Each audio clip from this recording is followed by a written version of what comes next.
You know what? Anything helpful using ministry is good.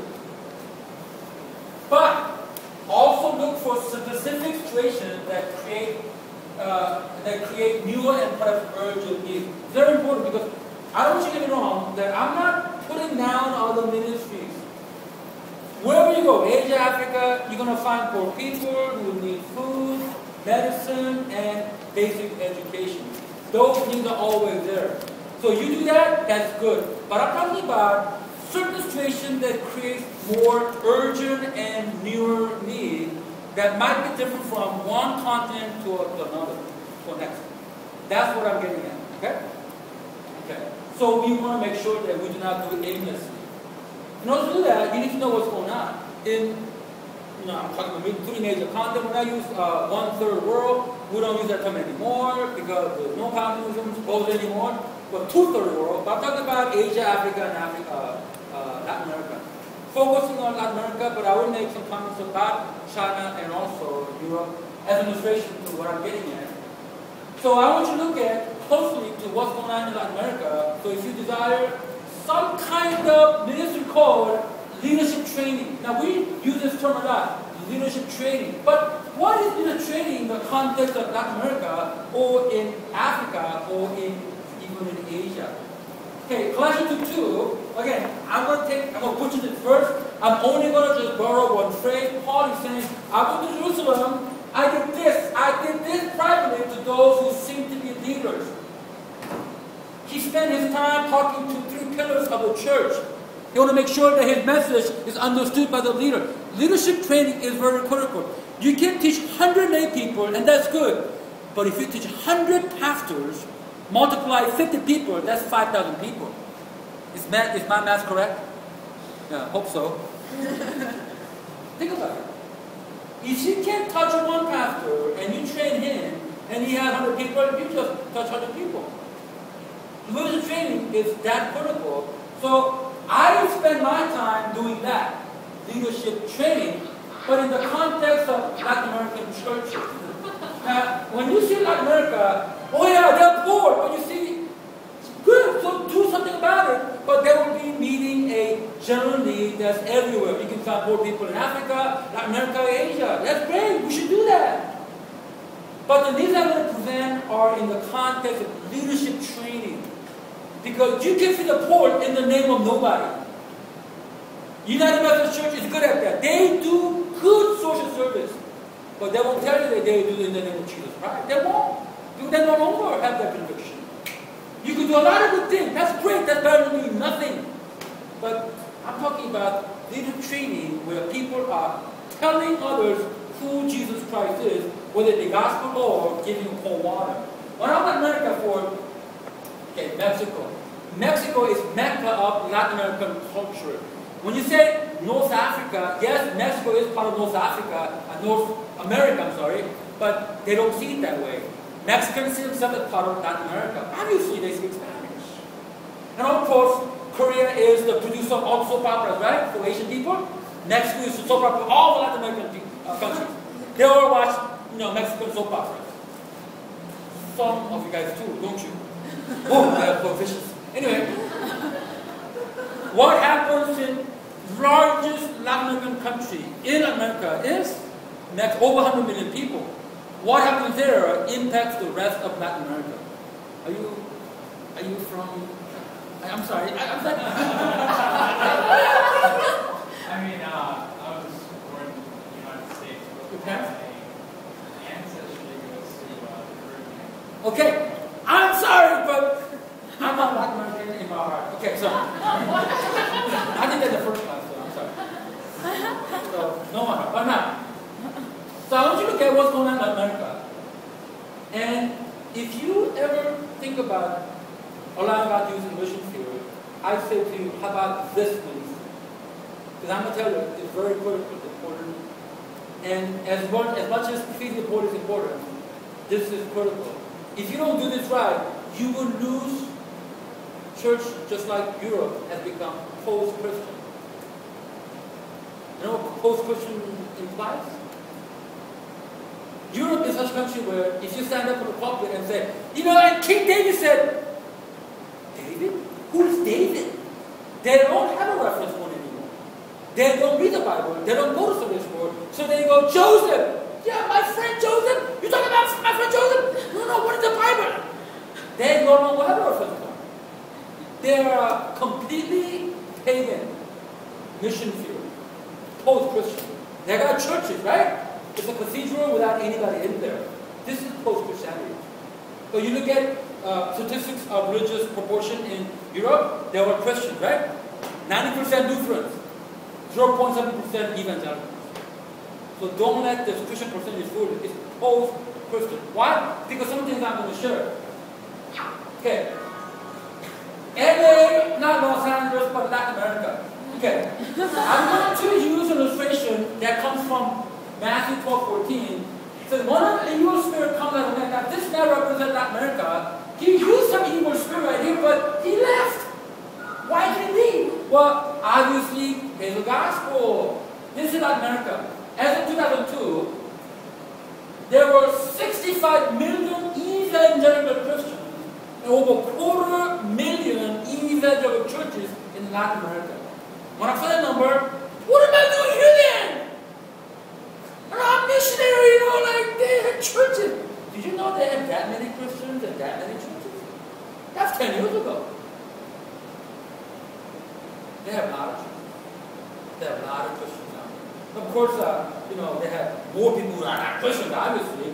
But just go with this parable. So now the demon has left. Oh, churches there, everything's great. But then the parable goes like this. It goes through the arid place seeking the rest and does not find it. Then it says, I will return to the house I left. When it arrived, it finds the house unoccupied, swept clean, and put in order.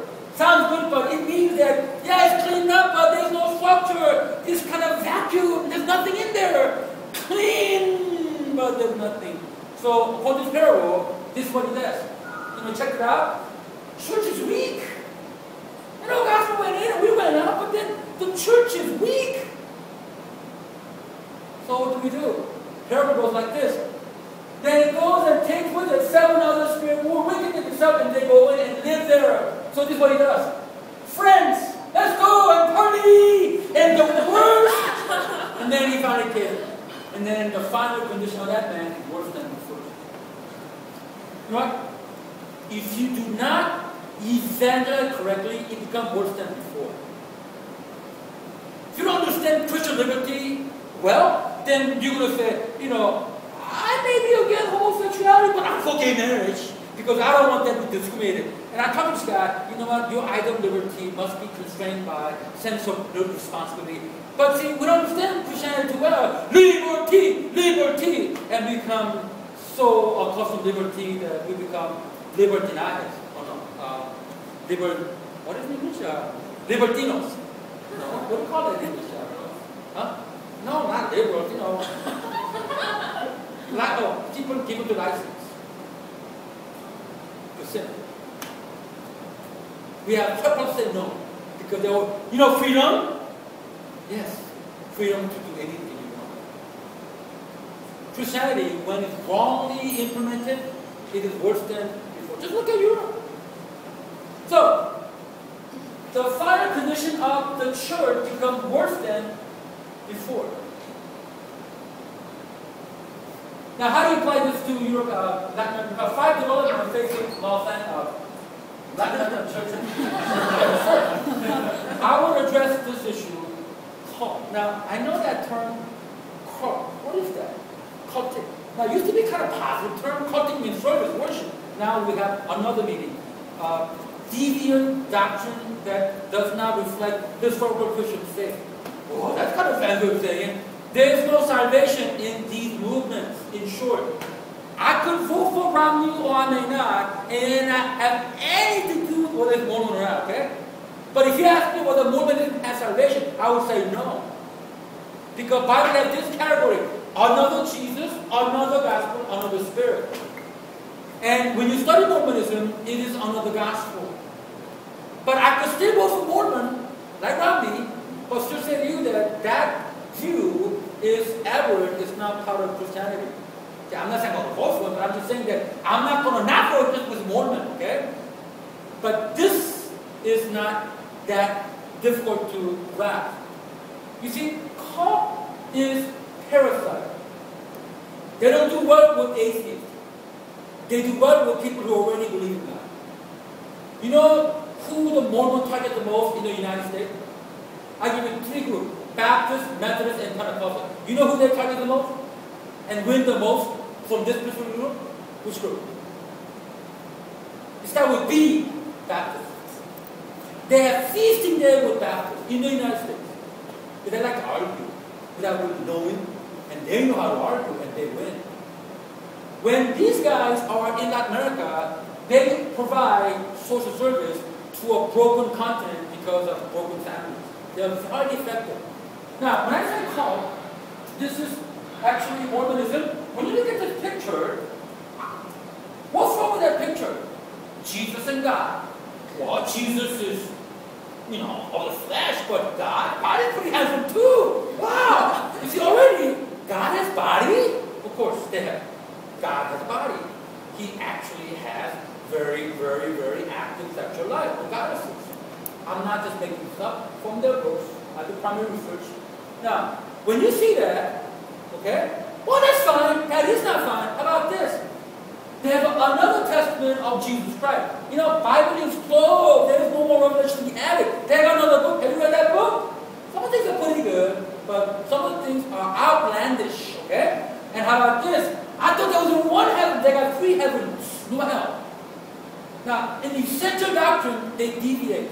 Okay, I'm not going into Mormonism right now. I'm just telling you how Mormonism is inundating the world. 12 million 5 years ago, projection 265 million by year 2080, and 34% of Mormons are in Latin America. Now, this is a country called Natica Puebla. I go there to teach part of it. This is a town, this is like a dingy town. 20,000 inhabitants, no more. But they have 5 Mormon temples, and they're so cookie cutter beautiful. They're looking the same. The best building in these towns are Mormon temples. They're everywhere. Now, you can see the port, that's good. But if you're leadership, you have to tell the pastor. So, for example, I go down there to teach, and this is one of my classes in the year 2007, and this guy is a pastor of the church, Pastor Juan. I said, Pastor Juan, what are you doing to protect the people from the dance of Mormonism? He's a nice guy. I go, nada!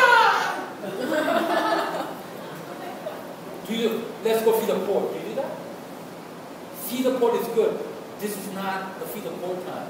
Sir, if I were there, I teach pastor. I will teach you. I gotta read. I'm going to give you my book on Mormonism. Not book, but a chapter, about 50 pages. You study this thing. And you start teaching your people so they won't get suckered in by them. You teach them. You understand? Well, I'm not really a studious. You study.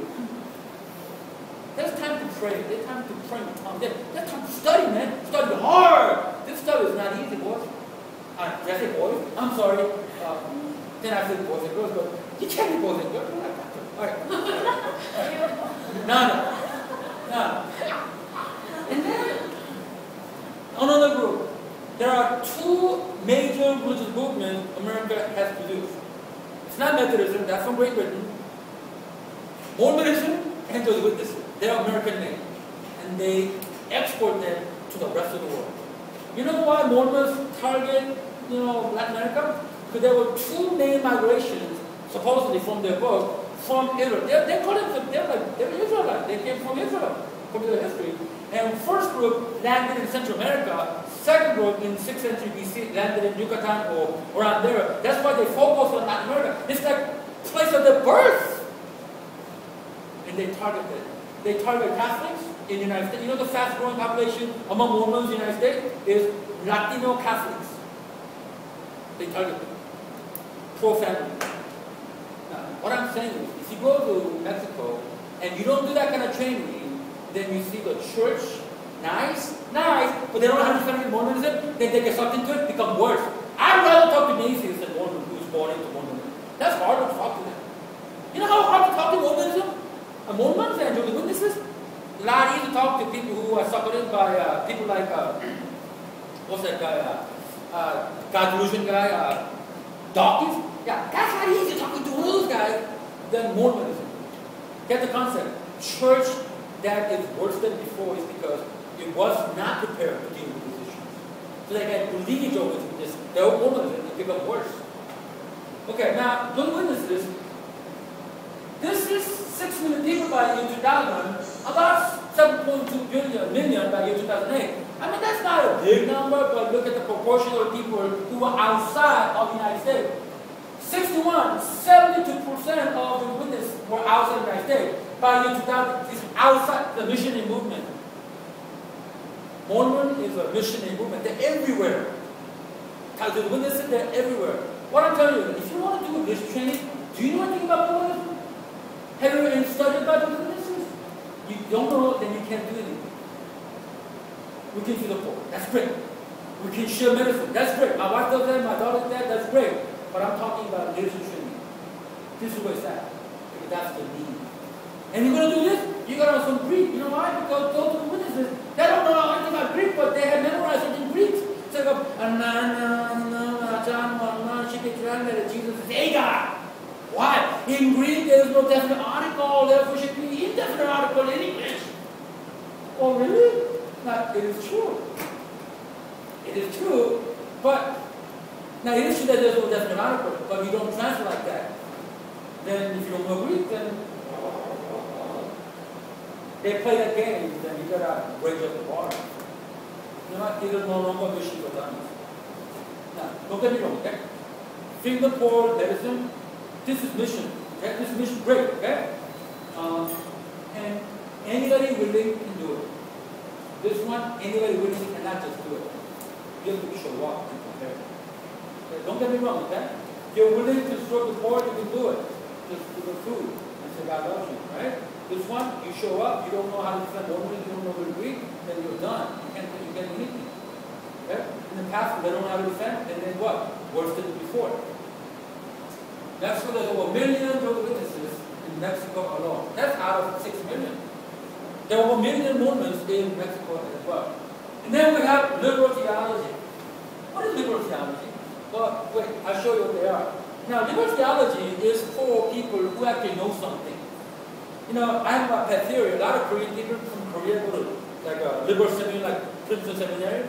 And usually, when you go into something like that, if you're concerned, you come out kind of liberal, losing faith, you know. But a lot of Koreans come out even more stronger.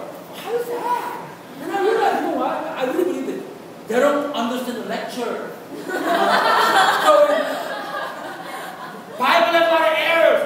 Bible has a lot of errors. I read the Bible. But see, they can write that, but they don't really understand the lecture. And they get A's, they get good grades. But they don't really. I used to do that. When I came to the United States, I studied, you know, world history. I just memorized everything. I didn't understand what I was reading. I mean, I just memorized that. And then when I said the recognition, like, oh, Chile, oh, Pinocchio, okay. I mean, I just Bible so shit. I didn't understand anything. Now, this can really undo. Now, right now, the liberal theology through the pipeline of higher education is coming into Latin America, not faster than before. Now, where's the birthplace of liberal theology? Which country? Come on, man. G, Germany. German rationalism. All the major, heavyweight came out of Germany. Okay? 18th century Enlightenment was all Europe, but 19th century was all German people. In the 19th century, if you get a PhD from Germany, then that is a PhD. Right now, you can, or I was I kissed everybody here. Anyway, in America, when they had bright young people, I mean, capable of high stuff, they would send them to Germany and make sure they get a PhD, and come back, and then they teach in the seminary. Do you know the history of Westminster Seminary? He was the founder of Westminster Seminary. I'm not because I'm a champion of the seminary, but the good seminary for reform people. The guy who started the seminary, guy Grosjean Machen, he founded the seminary in 1936. He was the professor, last conservative professor at Princeton Seminary. He was the last one. All the other ones either died or got fired. He was the last one. Elite, no more conservative. They're not going to have any more conservative. He left, and he founded Westminster Seminary. After he left, Princeton Seminary hasn't hired probably one conservative yet. Okay? Okay. I mean, I'm just guessing because he was the last one. Now, when they taught liberal seminary, liberal theology, right now you may wonder, what is that? Then the leaders who learn that go to the churches and teach it to lay people. That's how this gets disseminated. You lose seminary, you lose church in a matter of time. Now this stuff is coming to seminary in Latin America. Let me give you an example. Okay, I'll show some of the pictures. This is a mentoring group I had, now we were starting for. That is a missionary, Mexican guy, Mexican guy, American guy. So sometimes I have a small group and I teach them and I drill them and we eat, drink and pray and things like that. Now on this day we're talking about canonicity. Okay? Canonicity. About by 27 books of the New Testament and 39 books of the Old Testament, criteria and things like that. And all of a sudden this guy right here, Marcelo, now this guy was a better educated guy. Now in Mexico, Latin America, when you say seminary, it actually means Bible college. There is no master level seminary. Now it's kind of starting right now, barely, but I'm from seminary, it's 4-year Bible college. Okay? There are 3 levels. There are people who got 4-year degree, they're like seen as like a good educated, and then 2-year Bible Institute diploma, that's pretty good, and then the informally educated, kind of guy, a lot of guys like that. But anyway, he's one of the better educated guys, and he got his degree from Westminster Seminary. Right? Wesley Seminary in Monterey, California, and he raised his hand and he said, I remember this thing pretty well. He goes, hey, there's a book missing in the New Testament. I said, let me see. Oh, I know the book. That's what he said. The Gospel of Thomas should be included in the New Testament, he says. You know what I said to myself? Wow, how did he find this out this early? It's been around. But this did not become really a big issue until Jesus Seminar people published this book for the Gospel in 1995, 96. They added the book of Thomas. Now, it's not about apologetics, I'm not getting into it, but it's a additional book they feel like should be on the Bible.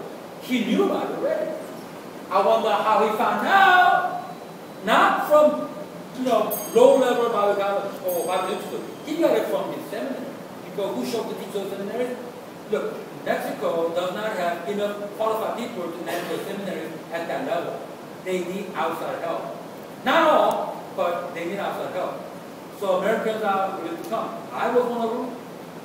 They have channels whereby people all there can come and teach. I said, man, what are you talking about? Have you ever read this book? It's a short book. You can do it in 30 minutes. How about this? You hear that, you go, that's not important, then you know what? You have no business to do the training right now. That's not important. This is important. You lose this. Not right then and there in time, that's how you're going to lose the house. Why? For example, chapter 70 says this. Jesus said, if you bring forth what is within you, what you have will save you.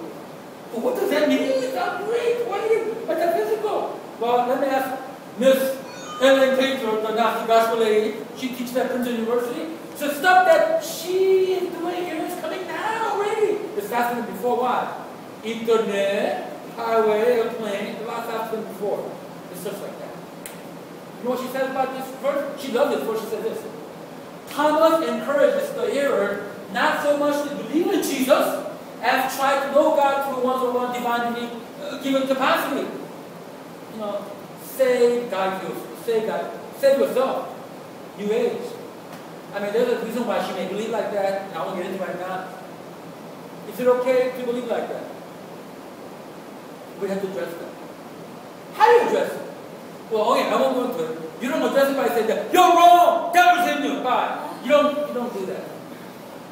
You gotta get into sources. You gotta get into technical stuff. You gotta get into where you get the passage. There are studies that you have to do to convince them, actually, you got taught wrong.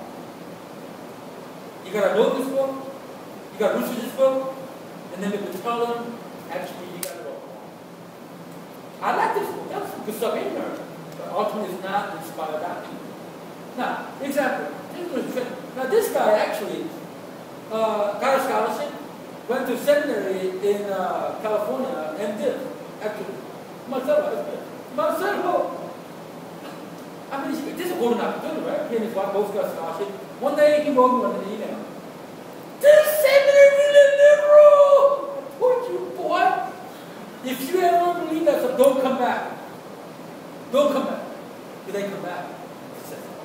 In fact, right now, Dara Liberal Seminary, if you want to come and study there, they have to guarantee they return to Mexico. They think like us. Go back and share the knowledge. I said, man, don't come back, man. If you think like that, don't ever come back. I want you. You know why? Because I went to Wesley Theological Seminary in Washington, D.C. I know how it is. I went there almost lost my faith. 1985, I know how it is. It's first-hand knowledge. I want them. He didn't listen to me. No, he better not. No, it's a popular.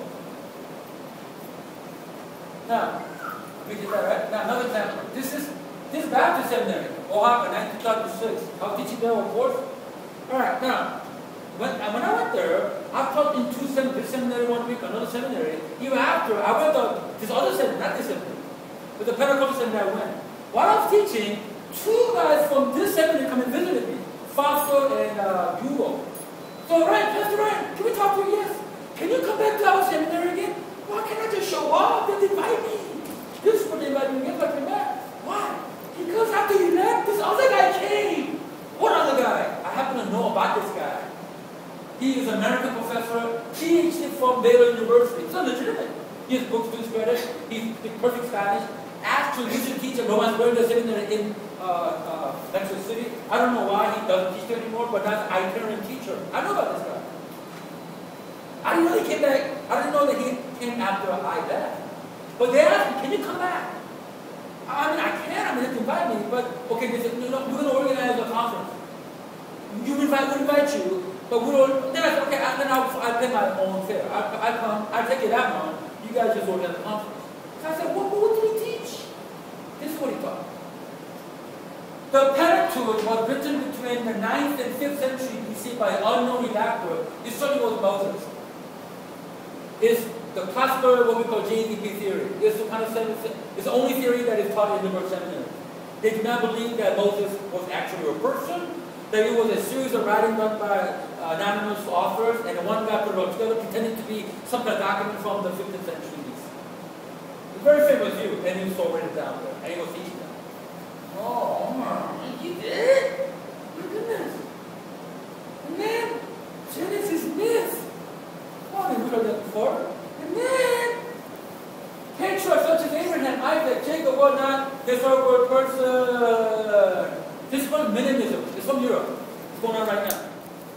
Minimism. What they're saying is that if I don't have a DNA of Abraham, he never existed. If the Bible is the only book that mentions that guy's name, then he's not a real person. That's the modern scholarship. It's been like this for a long time. Now it is really, they believe that everything the New Testament, Old Testament teaches is a myth. That's why, you know how to shut them up? This is how you shut them up. Anti-Semitism. Oh no, we're not. Yeah, right. Okay, now, if you leave that alone, then what happened to Europe, what's happening to major mainland America, it's going to happen to Latin America. This is worse than before. Now, please forgive me. Okay? Liberal churches allow everything. They allow everything. They have lost power to say no. Because liberty, liberty, yes, but they can't say no. That's liberal. You know, I'm generalized. I'm sure there are differences. You know, there was a United Methodist Church. I knew a lot of pastors from United Methodist Church in my area. And the guy who was in charge of missions in the mountains called La Sierra, what's his name?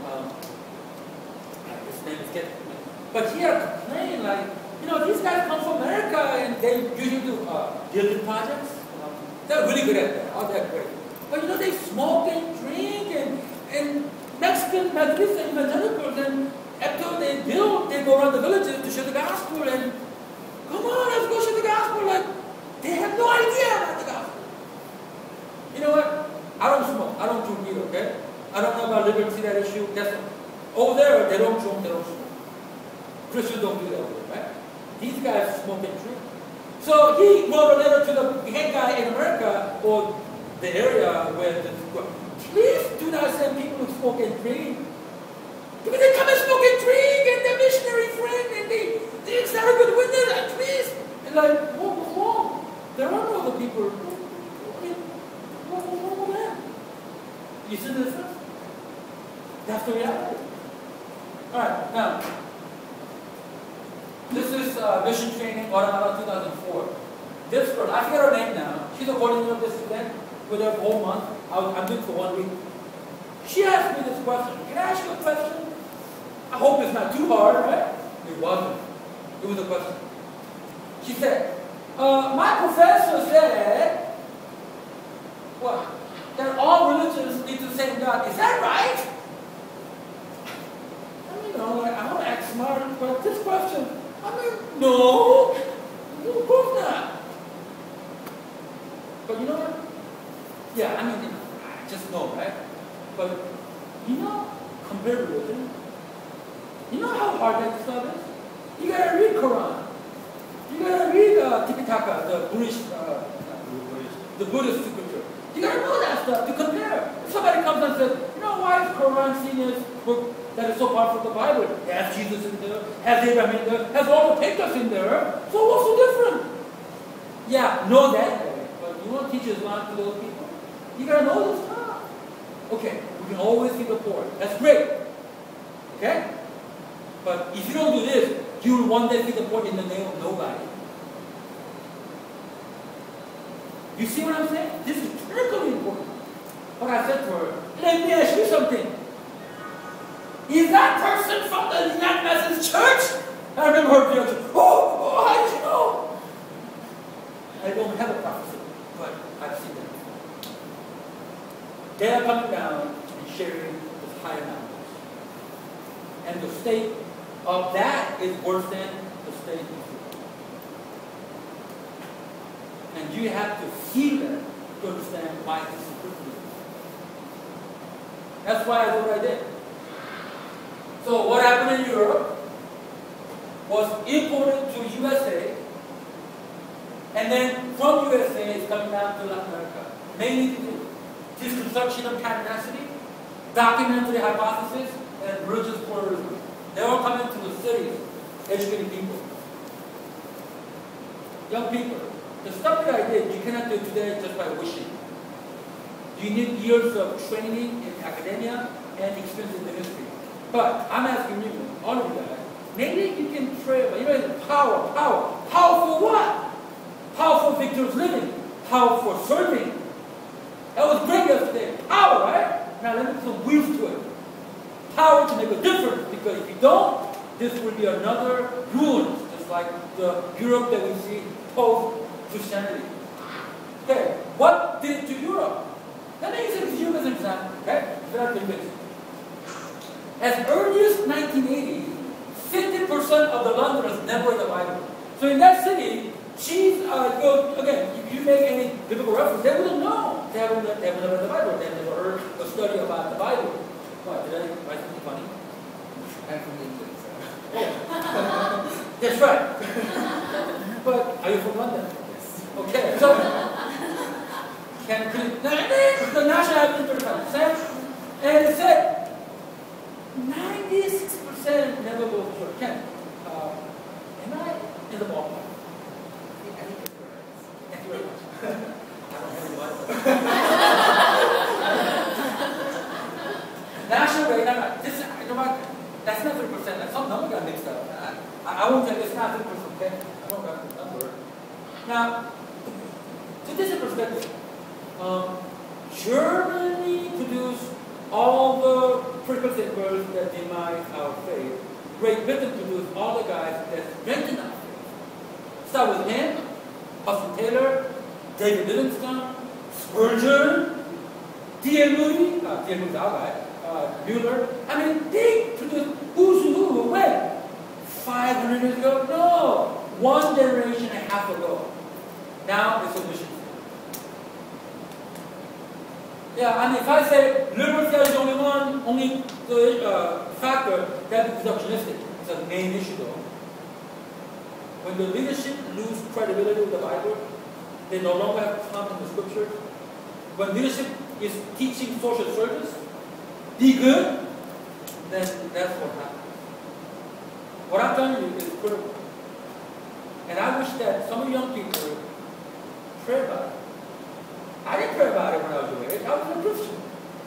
But as God has led me, I'm dying to tell you that this is a ministry that you can pray about and train yourself so that one day you could.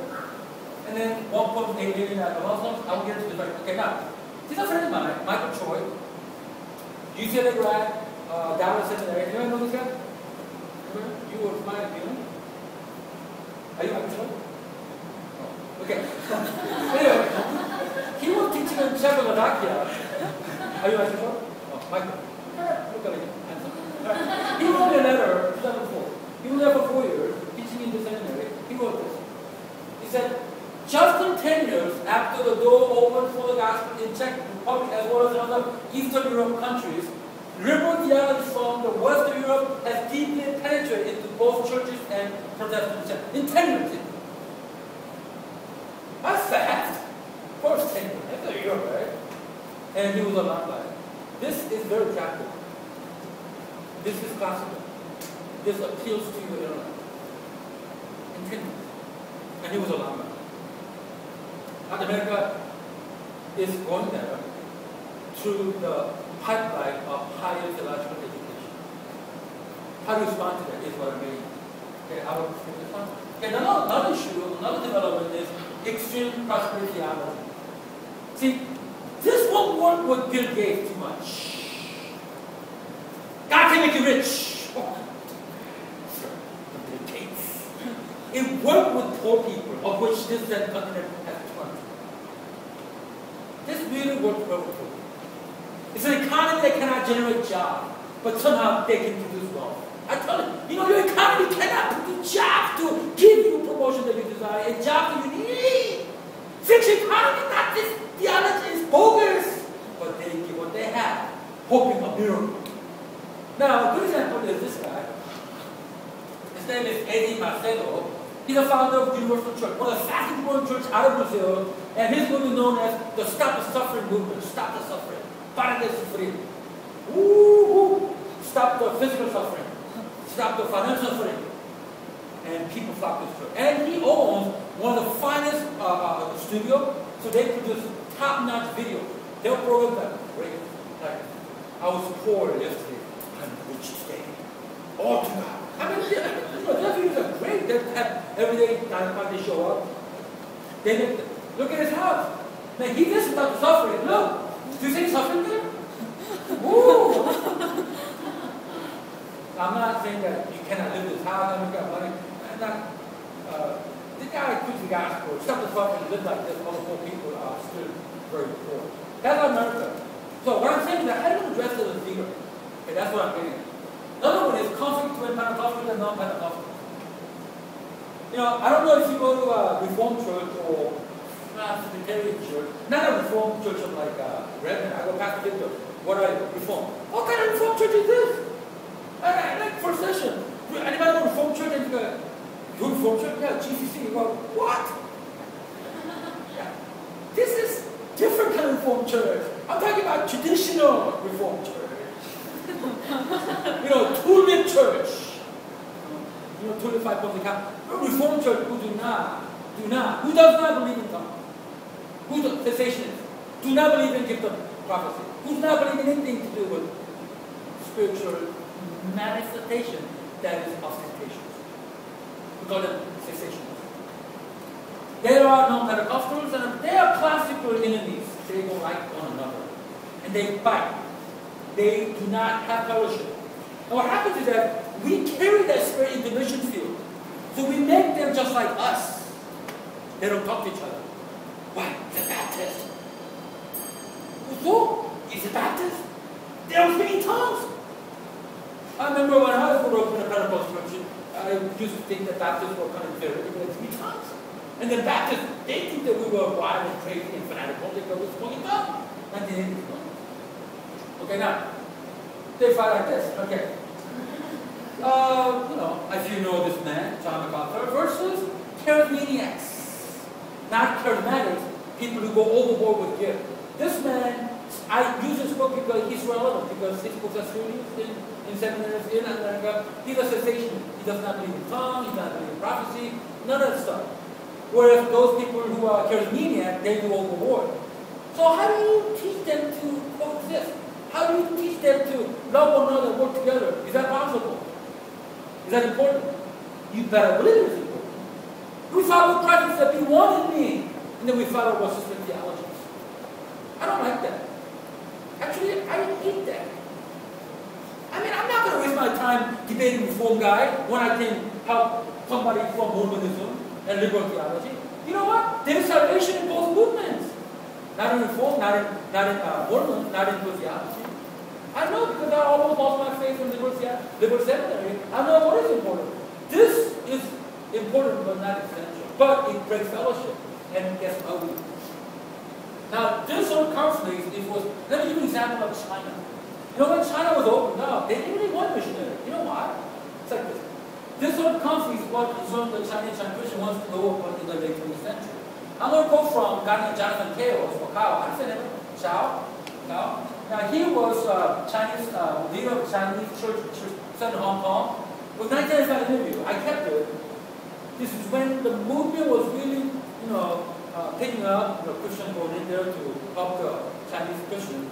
They were saying this: I think the greatest challenge for many Chinese Christians will occur when China opens up and large numbers of foreign mission groups come in. Oh, is that a good thing? Money? Knowledge? We bring knowledge and money. You go, I don't know if it's a good thing. Why? He said this: many house church leaders wonder how their people respond to an influx of financial attraction and theological diversity. Because, mission, they don't work together. Baptists have their own show, kind of come back to this. They don't really talk to one another. So they don't think. So they bring all the diversity in theology. There's no tongue. There's tongue.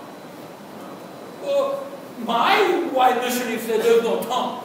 Oh yeah? My Korean missionary said there is tongue. Oh, they don't talk. This is reality. My kids went to mission school in Chihuahua, Mexico. And it's a pretty good school. And I knew a missionary from the United States, a Caucasian missionary, sent by Assembly of God churches. So Assembly of God church. So I got to know them pretty well, and they were homeschooling their kids. So I go, hey, why don't you send your kids to that school over there? They were going to be applying like next week. Oh, we tried. And what happened? Because your kids look like their kids, they're all Caucasian. What happened? It's because they asked us a question. What question was that? Do you speak in tongues? And they said, yes, that was it. You cannot come to our school. So immediately I got selfish. Oh God, please do not let them ask me that question. Because I speak in tongues. I cannot. But if they ask me that question, then I have to homeschool our children again. That's a lot of work. So I prayed, oh Lord, please, and they didn't ask me that question. My point is, I thought that was foolish. These missionaries who want their kids to go to school so they can do full-time missionary work because they speak in tongue as if it is sin. Your eyes indicate either you're extremely tired or you're real with me. Okay, well, okay. Will their unity as Christians be fragmented into foreign denominations as existed in China in pre-liberation year? 1949 was when the door was shut. Before, they had less than 1 million Christians, including Catholics. It was very, very, very balkanized group. Pre-mild Christianity was not only few in number, but it was divided and factional. Can you remember that? You know who introduced that? Western missionaries. But we're like that. And so, some older house churches are so afraid of these possibilities that they refrain from even meeting outsiders, including overseas Chinese Christians. They fear that they may lose by outside influence the purity of faith that has taken 45 years to gain. That's their real fear. And I don't want to see that in America. I mean, it's there, it's everywhere. I don't want to see that. So, as a leadership trainer, I want to tackle that issue. How do you do that? I want something more than symbolic. I'm not symbolic. Come, hamburger hot dog! We're Christian. You love me. I love you. We're brothers. Bye! And then I'm talking again. I don't want that cosmetic happiness. The real unity is to changing their mind. traditions. On top of that, less you know about what you believe, then you become paranoid. You know why we get paranoid? We don't really know what they believe, but we just assume the worst. And then we don't really know what we believe, so we become paranoid. There's no dialogue. So, where to get that is you have to educate them. But there are no real resources, so you make them. I mean, I don't know. I know a lot of systematic theology, singular, but I never heard of comparative systematic theology, plural. Where my aim is not to teach you reform theology, to make you reform ideology or discussion ideology. I don't care about that. I couldn't care less about you're not reforming a people. Well, being reforming, being same as business control or something? Yes, then you are ideologue. Reform ideologue or dispensation, I don't know offended about it. You are Pentecostal ideologue, you are, I learned from reform, I learned from dispensation, I learned from Armenian, I learned from Pentecostal, and I'm out to make the best. And be a disciple of Christ. But you're not reformed. I don't care. Why should I want to be reformed? If reform is anything scriptural, why should I be dispensational?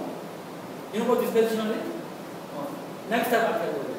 But if you're going to rapture, how many people in rapture? Then you go dispensation. Is that a bad word? Not a bad word. It could be a good word. My wife is like that. Don't worry. And then, so minus, one positive I saw. You know what the positive is? There's a real strong mission movement going on in Latin America. Did you know that Latin America is sending missionaries out to Central America? You always thought that you just go to help them out, right? I know, I found out to my surprise. What? You go to mission field? Yup, they are going to mission field. $10-40 million right here, right? You know what they get, right? 54 countries, 2.6 billion people not knowing Christ, most of them anyway. And Islam, Hindu, Buddhism are represented in Temple Window, including Spain. And these are some other families I know that I train who went to another country, India, Yemen, Pakistan, Bangladesh, and Egypt. They're going to Temple Window. Now, I'll tell you something. None of those guys reached the calling from my ministry. They got the calling from someone else. My role. I mean, there's some people who got the calling from what we were doing, but none of those guys actually commissioned because of me. But they came to my ministry to be trained. Because there is a role that you can play in these kind of countries in the leadership training. Well, how to go to Bangladesh? Oh yeah, that's good. But you may not have to go to Bangladesh, but you may go to middleman minority.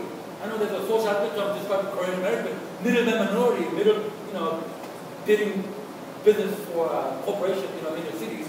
But I call us middleman minority who play the middleman, who go to these countries, who are sending people to 1040 and you train them so they're really effective missionaries in those countries. So what do you do? So I just told you my observation of Latin America. Okay? Now to see this, you do need to have certain type of angle to see this. Because it's very easy that you just see poverty and illiteracy and no medicine, which is important, but when you have some of the grit that I brought, then you see these things and go, we want to do something about it. So what are you going to do about it? Okay, what do you do? This is what we do. Transform them by the renewing of their mind. You renew their mind. You know what I tell Mexican people all the time? Stop making the brightest and best thinking among young people into praise leaders. Everybody wants to be praise leaders. It's sickening. I love praise. We need praise leaders. But everybody, young people naturally care to read books or play guitar. Everybody wants to play guitar. Stop it! Pastor, do not encourage your brightest students to become just worship leaders. We need worship leaders, but we need some thinkers. Why is America so proud of a continent when it comes to soccer? Well, America, Latin America is so proud when it comes to soccer, when it comes to Christianity. They're so dependent. They're so dependent. I think how to learn? So I want to learn from you guys. All right. So, what now? Knowledge now for dummies. Right, folks. The days of mission one-on-one for dummies is over. They know too much. They have churches. They have big churches. You have to learn them. You have to learn from them how to do it.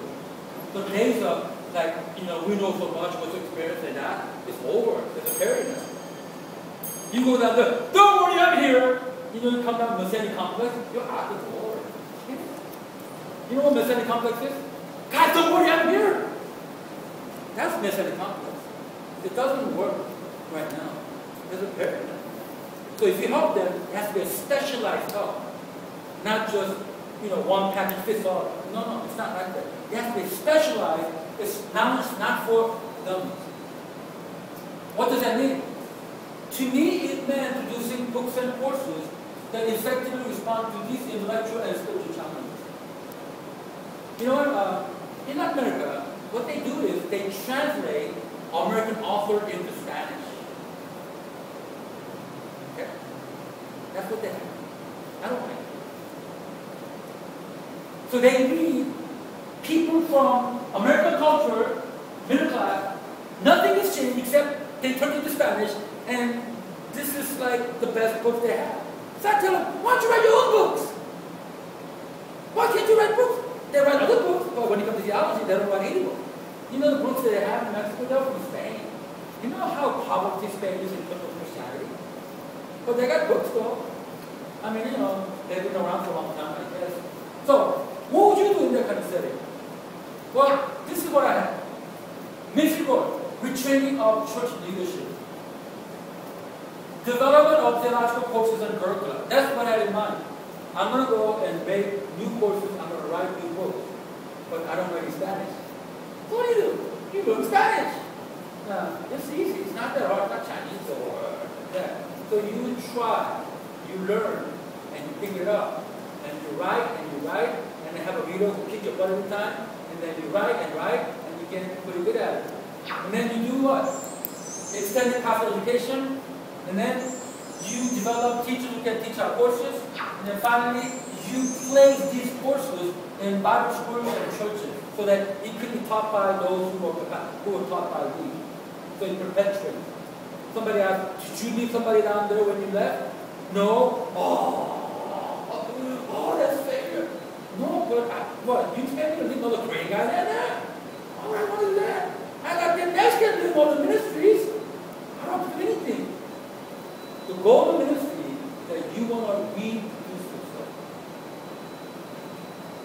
Don't be too happy. Oh, you're so great, you're talented. So do you have anybody who can do something you can do?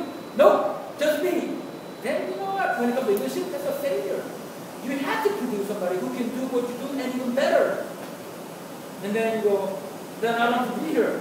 That's right. Then you go somewhere else and do something else. Okay, so these are the courses we left in Mexico. Basically, having seen the needs, now some of the needs were obvious, some of the needs were something that I had learned as I was living there. And then we produced books. So mainly it's 7 major disciplines: theology, hermeneutics, church history, apologetics, missiology, comma, culture, and thought in Greek. We developed these courses in view of the need. Now you go Greek. No, I really want to teach Greek. I kept it up. I had to teach. And then they go, can you teach us Greek? What? What do you mean? Now think about it. I'm a Korean guy from Korea who learned English, and they expect to teach Greek and Spanish. I mean, you know how, I had to really pray about it. And we learned. They asked me to teach Greek because I told them that you need to know those those witnesses. So they use Greek all the time. And then out of that, we organized 24 smaller courses. Now, I just told you specifically what the needs were. I'm going to renew their mind. How? With knowledge, with prayer. But knowledge is what primarily we handle. And they came, for example, to respond to cult and liberalism. So, Chico, this is Apocrypha of Gnostic Gospel, and then No Yame, the Orthodox document. So, all these books are in Spanish. They read this stuff. Okay? So how do you respond there? Okay, don't get me wrong, okay? There's time for praise. There's time for prayer. We do all that stuff, right? This is not time to praise. Like, hallelujah. No. You read this book and you respond. So, for whatever it was, I just sat in my trailer, wrote all day long, producing documents. All day long. Years and years. And I taught people with these courses in view of the need. They took the part, they took it because they loved it. they couldn't have enough of it. You know how it feels when your tool set is exactly what they need? You know, a lot of times I try to fix my car, I'm not very good at it. I took some tools and I go, man, I got the wrong tool. How do I go downstairs? You know how that is? Or when you show up, oh, my tool set, I have no other tool, these are the tools I had. And then, wow, it's like, oh. And you go, oh, I prepared for this. And you set the door. So, what's in for holiday courses? I told you the need. We talk about the witnessing, monism, age, scientific rationalism, evolutionism, postmodernism, liberalism, neo-orthodoxy, homosexuality. It's kind of philosophy, but I don't know where to put it. And then comparative religion, religious pluralism, Islam, Catholicism. Take you don't have to go through all this book. There's homework, there's... Now, when I make a curriculum, it consists of three things. One is student text. Student text is exactly like a teacher text without the keyword. So they have to write in the blank. They have to write in the answer in the blank. And then the teacher text is a complete text with extra comments and answers, and then PowerPoint that goes with it. It's a set. I do this because I want to produce teachers. And I want them, of course, that is friendly to their teaching. Content may be difficult. Once they have it, though, it's easy to... And like a thesis, actually. You just read it. I tell them, just read it. And the second time, you add something. But only to read. Hopefully, you understand by taking the course. Guys took it once, twice, 3 times. You know how many hours 2 times is? About 150 hours. They get it all. Because they go, we want to carry this message to other people. And so this is some of the things that we do. Extreme prosperity theology. You know, friction between Pentecostal and Pentecostals. So we develop these courses. This is called comparative systematic theology. It's about 40 pages. Long book. A lot of research. Yes. A lot of research. Original research. This is all from primary resources. I read these guys. I don't want to tell them secondary sources. I want to make sure they know what they said. I want to make sure they understand, you know what? Calvin was less Calvinistic than Calvinism. You read Calvinism, and Calvinism, he was less Calvinism than today's Calvinism. If that makes sense. You read that, what? You know, Armenian? He was less Armenian than he really was. I tripped like Calvinists. I read from Armenian. Amen! You said it? Who? Armenians. What? Yep. And then you go, oh yeah, we misunderstood. Okay, anyway, point is this. This is Calvinism, Arminianism. Some people, it's a blasphemy. There's nothing in common. See, I put such there's something in common, right? So what we do is we rather point out what separates us. That's what we do. That's what we do.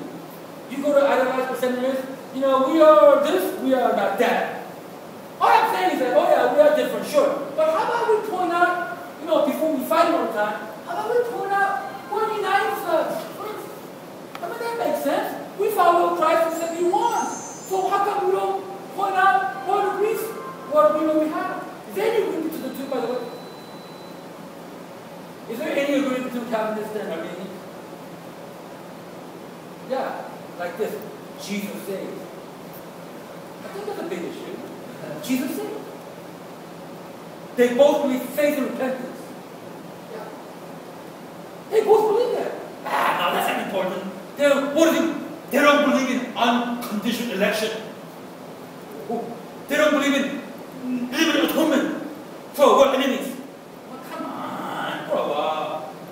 You're going to be separating from other Christians because they don't believe in unlimited atonement? Which I think is bogus anyway. You get the Bible. You can't make that up. That's like, what's some logic?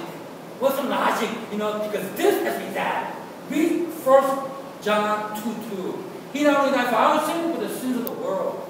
How do you go to that verse and say, but you know what? Maybe I should say that. Because, oh man, that guy is right. All I'm saying is that let's focus on what unites us first.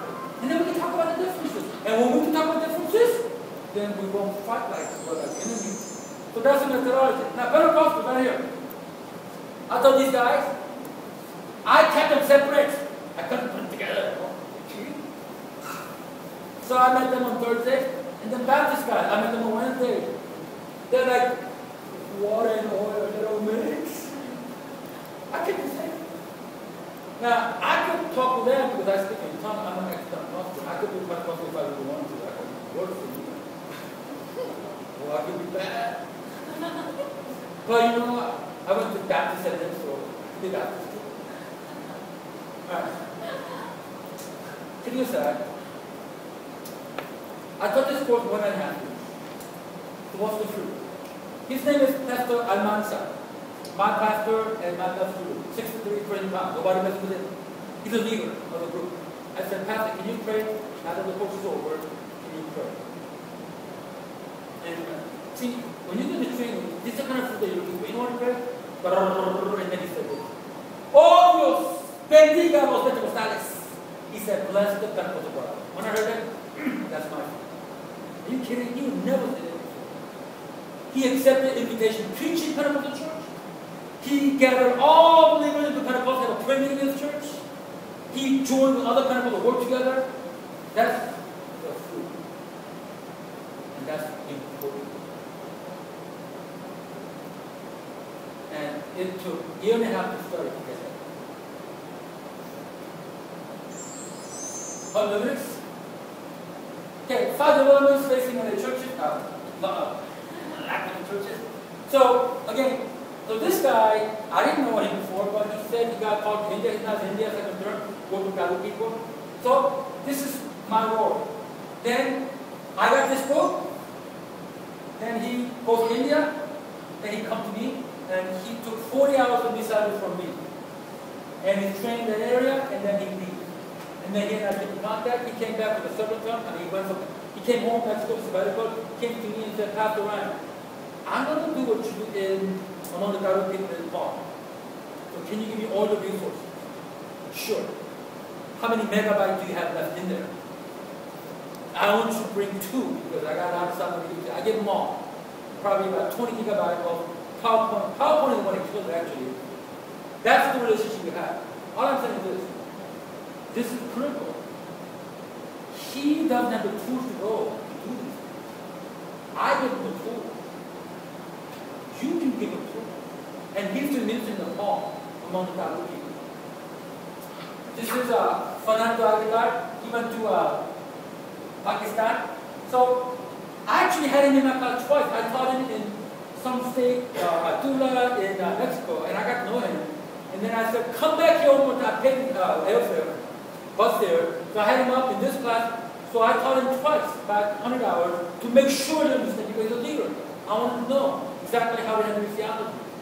So he went and he and I keep in contact. So that's the role that we play, training. And then this guy, Egypt, and that's the class that where he was taught this out. So we're not doing anything, just the role. But it's a critical role that I believe that you can uniquely play. The reason is this. The reason is, Pastor Keith of Southland Church. Anybody from Southland Church? Yeah. Okay. Let's do something good. Yeah, I know him since 1986. But one time, he's a very smart man. Now, as you see, I want you to see, now with all the tools that I haven't developed, that I taught pastors, I think it will show up now, all the pastors. Anyway, I was talking to Pastor Keith one time, and I have a PhD, so Pastor Keith, one time he goes, Ryan, yeah, us, I'm not Korean, us Korean, yes. We are educated beyond our ability.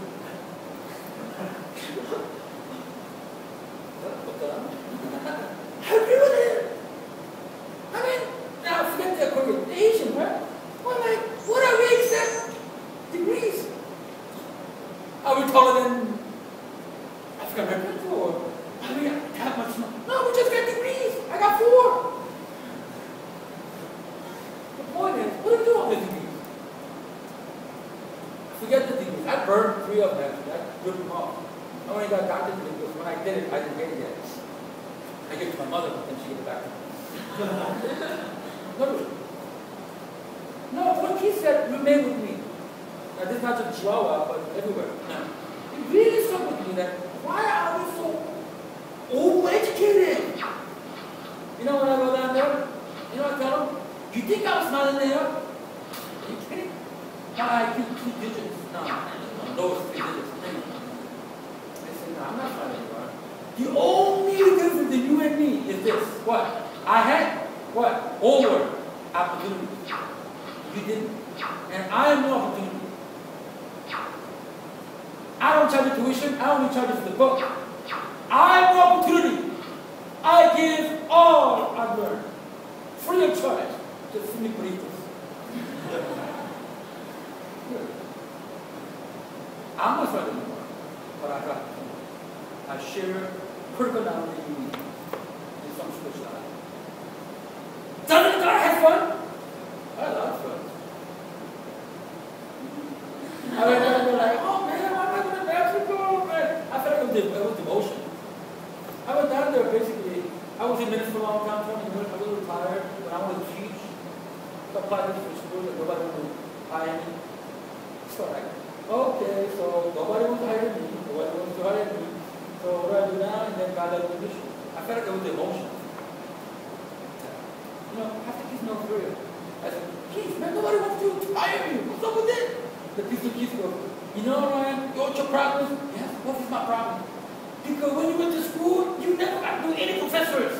You got to know these people. It's your network. That's right. I don't really care about people. So I don't really know people. I don't really care about network. That's what you don't do. I know, but what can I do now? Just go to any Korean Bible college, teach, and get your resume. Anybody can teach there. Anybody. So I applied for one. They didn't even hire me. I know I was underqualified some places. I was overqualified. But they don't want to touch me. There's a reason, but I won't get to it right now. Anyway. So we did the external test education. Now the second part is basically how do I reproduce myself? I mean, I can have fun teaching, right? I'm not really reproducing me, I'm teaching. Yeah, I'm fun teaching, but that's not really what I have to have somebody who is as crazy about my book as I am. That's what you call i.e. making disciples or reproducing yourself. Look, if I don't have people do what I'm doing right now in Mexico, I'm a failure. You know, like, all right, you're a great teacher, and then I didn't know what teachers. Yeah, I did it for the moment, you know, just for the moment. That's a failure. You gotta reproduce yourself. So how do you do that? Well, obviously there are 3 steps. First, you teach, right? That's one of my first classes in my little trailer, you know. And then you invite them to special teaching sessions, or when I teach intensive class, I invite them. Come on. Why? You co-teach with me. I mean, they're pastors, so they're used to talking, but they're like, nervous. Can I really do it? Just read it. And then I coach you. I like that, they like it. Being an Asian definitely knows. Being Asian with dark skin definitely knows. Being kind of goofy definitely helps. But then I go, you go, boy. You teach. And they love it. And they become teachers. I give them a certificate. You are now a teacher. This guy over here. What's this guy? Come on now. Neil, he's like 16, another 250 pounds. Big guy.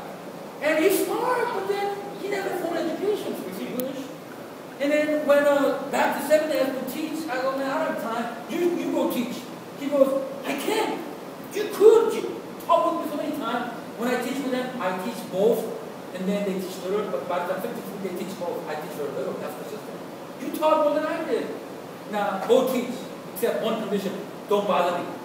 Don't come to me for aid. Don't come. You got everything that you need to. If you don't know ask God, don't come to me. And I have a copy machine. You need a copy machine to copy, test, and homework on it. Don't come to my house either. I'm not going to make any copies for you, but I'll give you $50. Use this.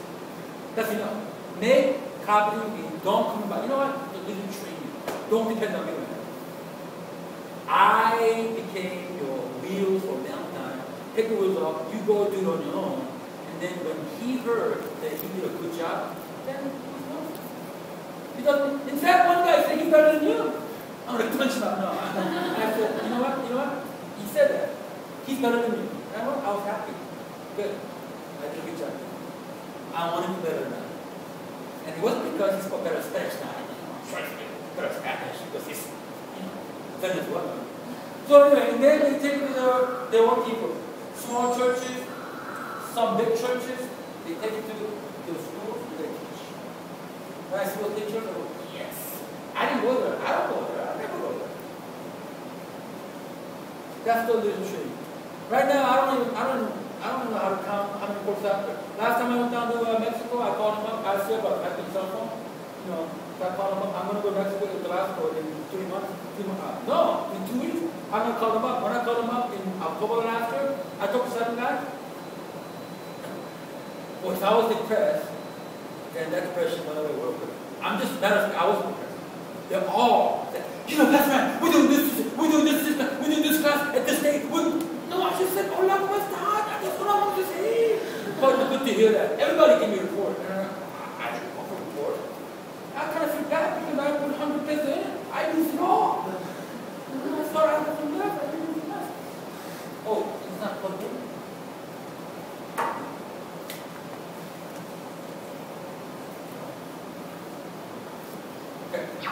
Okay, now finally is adapted use as professional courses in Bible schools and churches. Okay, so how do you do that? Do you have any idea how to do that? You go, hey publisher, I'm bad. Publish my book. You do that. Do you go to that person, I'm bad, man, use my book. I mean, how do you do that? You can't do anything. You can't do writing. You can't write a manual about how to get this. You got to do it this way. You teach, hope they like it, and come to their boss. They come to me and say, okay, that's the only way. That I know of. Because when I went down there, I knew nobody. Only guy I knew, he and I never worked together. So I don't know anybody. Now, if I have time, I'll show you what that means. Anyway, the curriculum I wrote for this class in Uganda in English, this is the one, it turned into a discourse that I was teaching. Now, when I said my book, the books that I am publishing, I'm just publishing like 300 books, 500 books. But then this book became a national curriculum for Assembly of God denominations. How? Well, this guy was a director he was a director of missions of Assembly of God, about 4,500 churches. Very humble man. I got a humble man. And he loved my word. And then he goes, can I take it to my boss? That's the day he took my manuscript. What is this what happened? I wrote it in Spanish. I'm incredible. I wrote it in Spanish. Got it. And this is how I was going to go. Concept, I learned Spanish, got up. I tried. My brain up. I was so mad learning Spanish. You know, you get mad learning new language. Why did it be so hard? Or, this is not according to the rule. Exception. There's only exceptions. Go on. That's how it is. And then I never use translate. But I want to learn it. One church said, come and, big church, 1,000 people, come and preach at our church. Sure, with a translator. The first year, I'm not going. You want me to translate? I'm not preaching the church. He not be next year. Maybe I'll be there. He liked that, sure. We mentioned next year. I will never use translator. Why? If you translate it, you get addicted to it. And you depend on it. And I don't want it. And I want to learn the language. Now I checked, I got it today. So this is now it's a regular curriculum for all of it. So this book is 150 pesos. I didn't realize how much they were charging for this book. I just found out the other day. I don't get any royalty. In fact, they called me up, like, do you want royalty? And I thought saying no was being a good missionary. No, keep the money. And she said yes. What an honor and privilege. What an honor and privilege. God will do that. I hope you don't see pride. I hope you see humility. I want to honor privilege. I couldn't do it. God will do that. I didn't do any of that work. In fact, when this guy came, you know what he said? He said, how much do I have to pay for this manuscript? I said, no, it's free, take it. Like that, just pay it. Give all the legwork. Give the flight to Mexico City for this. God did all that. And then, another one. So my God's Institute of Missions. It's American-run Bible college for Latin American people to send them to tent for the windows. They called me one day, come and teach, 4-hour drive from my home, come and teach. I said, well, I'm too busy, I cannot teach. But I have Mexican pastors who are prepared to go and teach with canon, projector, and Bible courses and all that. And they didn't want to do that. And this is why. I mean, don't get me wrong, okay? Should I do this without thinking? You know, it took a while for gringo people to accept that there's equality with non-gringo people. So we can teach them. But they were our teachers. We read their books. You know, Western domination of ideas. But because of their teaching, we got equality. And now we can teach them.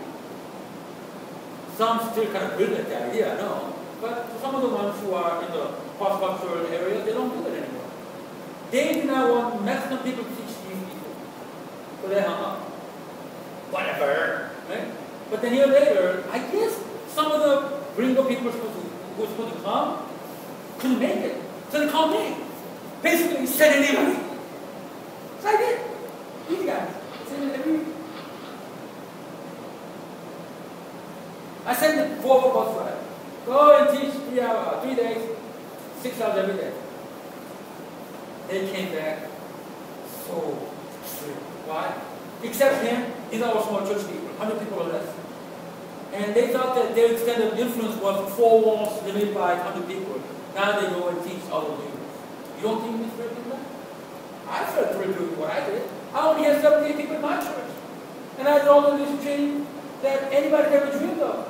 That's why I live. Because this is not just, you know, just going there to just talk. Making a difference in the lives of many people. This is Luis Ortega, Dean of Baptist Seminary. This is Hugo Martinez, sub-director of Ryun. They use all our courses. They're my best friends. They're my best friends, buddies. They're in my house, put together. I can go there anytime. They use all our courses. Meeting. They love me. I love them. And they love my courses. I teach because, one thing, I didn't use knowledge to say, I'm smarter than you are. I never did that. I was personally feeling failed in the United States, so I didn't really have that going anyway. We became equal. And so, these are the books we published. You know what? This is 2009. But then I stopped counting after that because so many people are teaching, I don't know how to count all that. Okay, with the remainder of time, am I done at 4 or 4:30? 4? Okay. Now, how do we get to do this or other type of missions? We have God's word mission, praise Jesus Christ, we do good work, which God prepared the vessels to do. I'm going to do it fast, okay? So how do we get to do this? Okay, God's preparation. There is 2 ways to look at it. One is obvious kind of preparation, not so obvious. In my case, obvious one, seminary education, you know, I was in ministry for 20 years, have a research and writing all my life. So those are some of the Ryun-specific type of, you know, obvious. I want to talk about not so obvious kind with the time that I have. 3 no's that led to New Mexico. Okay, I started early. I was founding Bristol Pentecostal after people were saying, boom. That was okay. I started early, 21. And then I was like, 1982. I was born in East Mexico, 1982. I was like 20 years old. All right, 21. All right? And then, this is my last day of my church. The church I planted in 1999. 3 no's. What is that? Well, that's all that I had in my church. Now, I know I'm talking in the flesh. I realize that. But that's how I felt at the time. So, 3 no's. A growing church? No! I didn't have that. And then publish a book? Well, I mean, I published a lot of things. But I remember I sent a book to George Mason University. They go, okay, we're interested. Second letter, don't bother. I go, what's the name? I did that twice. And then teaching university seminary. Okay, look at all my degrees, right? So I thought, I'm going to get one, right? Are you kidding? I sent my resume to all these schools, and they sent me a reply basically saying, don't come. So 3 no's. So what do those do to you? Have you had some no's in your life? You haven't, right? So you don't know what that is, right? Oh, not that kind of no. He says something like me. No, not that kind of no. I know that's a no too, but not that kind of. But this no's hurt. It really hurts. When that first letter came, I couldn't talk to my wife. Honey, it took me 3 days to tell her that. Nobody, they said no. But she said, that's fine. It's commissions. It's short. So I ended up working nationally with the independent now. So I'm going to tell you right now, in a short time, divine appointment, something that you don't really work, but then God let it happen. I work with 3 main denominations nationally. Okay? I mean, 1 nationally, 2 regionally, 1 nationally, 2, the book was published. But I didn't know these people, right? I want to tell you how I got to meet them nationally. Okay? How I ended up working with independent evangelical churches of Mexican Republic. The real church denomination, 500 churches. Okay. I was teaching a course at Redeemer Church in 2003, this guy, and he found out that I was going to teach another class in Person Baptist Church.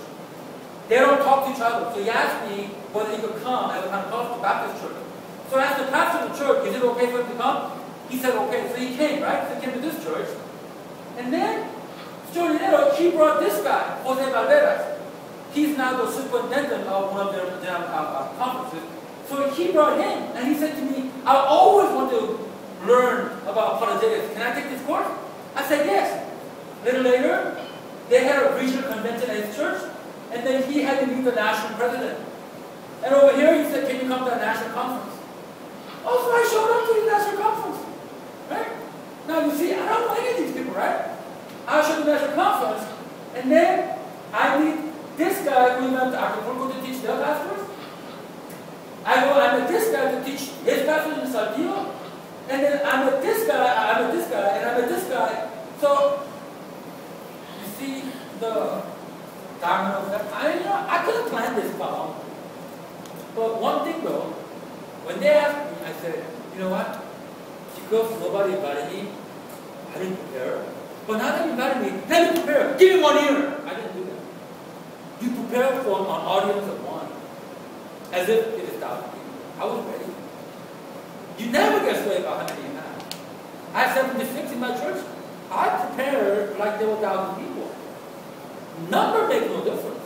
Surely it does emotionally, but ultimately you don't let the emotion get in the way of actually what you do. Okay, this is how I did that. And then another one. Proverb, Lord works out everything for his own hand. And then another one is mixed pastor group. Okay, how about I got to that? So this is a group that developed from that. Okay, how about to teach a Seventh-day God pastor in Chihuahua? Okay, you know what? This one is kind of hard, but anyway. I just told you this. Okay, how about to work with, it's very hard to work Baptist. They're very close-minded people, except your Baptist version. But anyway, 6'3", 200 pounds, right? I said to myself, I gotta pension Baptist. I gotta get to them, but I don't really Baptist. But there's a church that I drive by. It's called Jerusalem Baptist Church, pretty big church. So I went there to meet this guy and said, Pastor Namza, I made an appointment with him. I'm willing to teach your leader this word. Please take a look. I mean, if I were him, who do you think you are? I really think you are. Then you would come and teach us, But I just couldn't stay home and say, Lord, send somebody. I went and looked for people. And I went really nervous. We got broken Spanish. This is 2002. And then a week later, Pastor Javier called. I don't want you to teach this course in my church. He said that. But then he said this. But you can't teach the pastors in our convention. What? So this is how I got involved. He took me to the pastor. Can you please teach this course to us? And that's how we started paying this with them. And he wrote me this letter. Dear Ryan, now this is my daughter, this is high school, Pastor Ryan, my best friend. Great man of God. He said this to me. Dear Ryan, again, I would like to take this moment to thank you. The Lord has used you so much to enrich my ministry, particularly in the area of my greatest weakness, the formal seminary education, which I never received by God as supply. It all to me through you. You are my teacher. It is so sharp to me that I am the pastor of the largest Baptist church in our regional convention, being that I am the least prepared among my peers. I know now through you that it is because God wants all the glory for himself. Amen, amen. All the glory to be God, who continues to use the lowly and the weak, encouraging and equipping them to the best of his Son. I read that letter every now and then to remember what God did for me. God did for me something special in the mission. And I want to say that the last day they all showed up. I invited all of them for 2-day conference. They all showed up. Pentecostal Baptists and Baptists. And they all show up. And we hug and kick. And then after we're done, okay, I'm back. Finished. I leave all my courses. I leave our teacher. I go to AMI. So I'm so thankful that this happened. I remember half the Jews and I was talking. And I didn't really want to go. I didn't want to go. I didn't want to go. Like, I was crying like, oh, get out, go. And I don't know what Pastor King remembers, but it's almost like I had to go. He makes it sound like you have to go. Not so much because I had not to contribute, but I had to be made well again. I think that's what I would say. I had to be made well again. You ask Pastor King, he would say, I had to go to Toronto. He had to be made well again. And he went to Toronto for a while. He came back and this is how he might started. And I'm thankful to God what mission did for me. And along the way, maybe God did something for them. I'm saying to you that America does not need you. Really. They can't do without us. So, if there's an opportunity, after you can train both obvious and non-obvious way, think about some of the Lord on the mission field. As a teacher, as a doctor, as a vocational servant, there are a number of ways. But I think we can make a difference through Christ, and then we could also benefit tremendously. I do want to make one correction. I think I got a little too enthusiastic about talking about comparative theology. I respect Reformed theology, so I don't want to bash on it. When it comes to theology, I'm Reformed. Eschatology, dispensational, and skip, that's what it is. So I'm grateful for that.